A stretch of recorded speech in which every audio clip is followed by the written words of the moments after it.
Assalamualaikum warahmatullahi wabarakatuh. Perkenalkan, nama saya Dewi Nurjana dengan NPM 2111080115. Nah, jadi di sini saya akan membahas materi tentang kualitas pribadi konselor. Apa itu kualitas pribadi konselor? Jadi, kualitas pribadi konselor merujuk pada karakteristik, sikap, dan atribut yang dimiliki oleh seorang konselor yang mempengaruhi efektivitas mereka dalam memberikan layanan konseling. Kualitas ini sangat penting karena konselor berperan dalam membantu klien mengatasi masalah, mencapai tujuan, dan mengembangkan diri. Nah, kualitas pribadi yang harus dimiliki konselor itu, yang pertama ada kepribadian yang stabil. Konselor harus memiliki kestabilan emosi, mampu mengolah stres, dan menunjukkan ketenangan dalam situasi sulit. Yang kedua ada kepekaan interpersonal. Konselor harus peka terhadap ekspresi nonverbal, bahasa tubuh, dan emosi. Yang ketiga ada kepercayaan diri. Konselor harus percaya diri dalam menangani konseling, yang ditunjukkan melalui sikap tegas dan tidak ragu dalam memberikan panduan. Yang keempat, kemampuan mendengarkan aktif. Konselor harus mampu mendengarkan secara penuh perhatian, memahami isi dan emosi yang disampaikan konseling, serta merespon dengan tepat. Yang kelima ada komitmen pada etika profesi. Konselor harus menjaga kerahasiaan, tidak melanggar hak konseling, dan selalu bertindak sesuai dengan kode etik profesi. Yang keenam ada empati. Kemampuan untuk memahami perasaan, pikiran, dan perspektif konseling tanpa menghakimi. Empati memungkinkan konselor membangun hubungan yang hangat dan penuh pengertian dengan konseling. Yang ketujuh ada kehangatan. Sikap ramah, penuh perhatian, dan tulus dalam berinteraksi dengan konseling sehingga menciptakan rasa nyaman bagi konseling untuk berbagi. Yang kedelapan ada kredibilitas. Jadi konselor harus dipercaya dan dihormati oleh konseling. Kredibilitas ini dibangun melalui sikap jujur, etis, dan profesional. Yang kesembilan ada kesabaran. Konselor harus sabar menghadapi berbagai situasi dan konseling dengan masalah yang kompleks. Kesabaran membantu konselor tetap tenang dan mendukung konseling dengan efektif. Yang ke-10 ada keterbukaan. Konselor harus terbuka terhadap pengalaman, latar belakang, dan pandangan konseling tanpa prasangka. Hal ini juga melibatkan keterbukaan terhadap masukan dan perkembangan pribadi. Pentingnya kualitas pribadi konselor. Kualitas pribadi konselor itu sangat penting karena yang pertama itu membantu membangun hubungan yang baik antara konselor dan konseling. Yang kedua, menciptakan suasana aman dan nyaman untuk konseling. Yang ketiga, membantu konselor memahami dan mendukung konseling secara efektif. Yang keempat atau yang terakhir, yaitu memastikan proses konseling berjalan sesuai dengan prinsip-prinsip dan etika.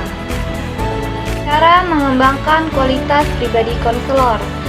Yang pertama itu ada refleksi diri. Konselor harus secara rutin mengevaluasi diri untuk mengenali kekuatan dan kelemahan pribadi. Yang kedua ada pendidikan dan pelatihan. Mengikuti pelatihan, seminar, dan program pengembangan diri untuk meningkatkan keterampilan dan pengetahuan. Yang ketiga ada supervisi. Melibatkan supervisor dalam praktik konseling untuk mendapatkan masukan dan pengawasan yang profesional. Yang keempat ada pengelolaan stres. Mengembangkan strategi untuk menjaga keseimbangan emosi seperti meditasi, olahraga, atau kegiatan relaksasi. Yang kelima ada belajar pengalaman. Setiap interaksi dengan konseling adalah kesempatan untuk belajar dan meningkatkan kualitas pribadi. Yang keenam ada pengembangan spiritual dan etika. membangun fondasi spiritual yang kuat, dan mempraktikkan etika dalam kehidupan sehari-hari. Nah, di sini ada beberapa aspek kualitas pribadi yang penting bagi seorang konselor. Yang pertama itu ada pemahaman diri. Jadi, pemahaman diri adalah kemampuan konselor untuk mengenali dan memahami diri mereka sendiri, termasuk nilai-nilai, keyakinan, emosi, dan pola perilaku. Konselor yang memiliki pemahaman diri yang baik dapat lebih efektif dalam membantu klien, karena mereka menyadari bagaimana pengalaman dan perspektif pribadi mereka dapat mempengaruhi proses konseling. Ini juga membantu konselor untuk menghindari bias dan menjaga objektivitas dalam interaksi dengan klien. Berikutnya ada kompeten. Kompetensi merujuk pada pengetahuan, keterampilan, dan kemampuan yang diperlukan untuk melakukan tugas konseling dengan efektif. Konselor harus memiliki pendidikan dan pelatihan yang memadai, serta pemahaman yang mendalam tentang teori dan praktik konseling. Kompetensi juga mencakup kemampuan untuk menerapkan teknik dan strategi yang sesuai dengan kebutuhan klien, serta terus memperbarui pengetahuan dan keterampilan melalui pendidikan berkelanjutan. Selanjutnya ada kesehatan psikologis yang baik. Kesehatan psikologis yang baik adalah kondisi mental dan emosional yang stabil dan sehat. Konselor yang memiliki kesehatan psikologis yang baik lebih mampu mengelola stres, emosi, dan tantangan yang muncul dalam pekerjaan mereka. Mereka juga lebih mampu memberikan dukungan yang efektif kepada klien karena mereka tidak terpengaruh oleh masalah pribadi yang dapat mengganggu proses konseling. Selanjutnya ada dapat dipercaya. Dapat dipercaya adalah kualitas yang sangat penting dalam hubungan konseling. Klien perlu merasa aman dan nyaman untuk berbagi informasi pribadi dan sensitif. Konselor yang dapat dipercaya menunjukkan integritas, konsistensi, dan komitmen untuk menjaga kerahasiaan klien. Kepercayaan ini membangun hubungan yang kuat dan mendukung proses penyembuhan dan pertumbuhan klien. Selanjutnya adalah jujur. Kejujuran adalah kualitas yang penting dalam hubungan konseling. Konselor harus jujur dan dalam komunikasi mereka dengan klien, termasuk memberikan umpan balik yang konstruktif dan transparan tentang proses konseling. Kejujuran membantu membangun kepercayaan dan menciptakan lingkungan yang terbuka, di mana klien merasa nyaman untuk berbagi pikiran mereka dan perasaan mereka. Selanjutnya ada kekuatan. Kekuatan dalam konteks konseling ini merujuk pada kemampuan konselor untuk menunjukkan ketahanan, optimisme, dan kemampuan untuk mengatasi tantangan.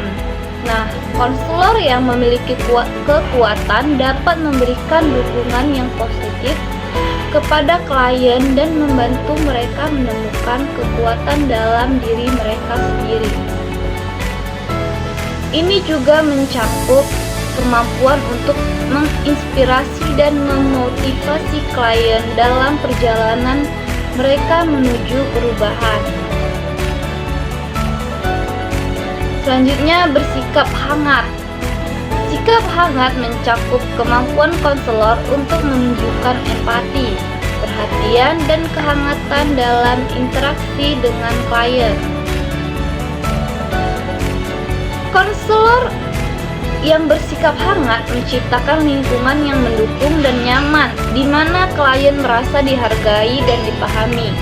Sikap ini membantu membangun hubungan yang positif dan mendukung proses konseling, memungkinkan klien untuk lebih terbuka dan terlibat dalam sesi proses konseling. Selanjutnya ada memberikan respon aktif. Memberikan respon aktif adalah kemampuan konselor untuk mendengarkan dengan seksama dan memberikan umpan balik yang relevan kepada klien. Respon aktif mencakup mendengarkan secara verbal dan nonverbal, serta menunjukkan pemahaman terhadap apa yang disampaikan klien. Dengan memberikan respon aktif, konselor membantu klien merasa didengar dan dihargai, serta mendorong mereka untuk lebih terbuka dalam berbagi perasaan dan pikiran. Selanjutnya ada sabar. Kesabaran adalah kualitas penting yang harus dimiliki oleh seorang konselor. Proses konseling seringkali memerlukan waktu, dan klien mungkin tidak selalu siap untuk menghadapi masalah mereka secara langsung. Konselor yang sabar dapat memberikan ruang bagi klien untuk berkembang dengan kecepatan mereka sendiri, tanpa merasa tertekan. Kesabaran juga membantu konselor untuk tetap tenang dan fokus bahkan dalam situasi yang sulit. Selanjutnya ada kepekaan. Kepekaan merujuk pada kemampuan konselor untuk merasakan dan memahami perasaan, kebutuhan, dan dinamika yang terjadi dalam sesi konseling.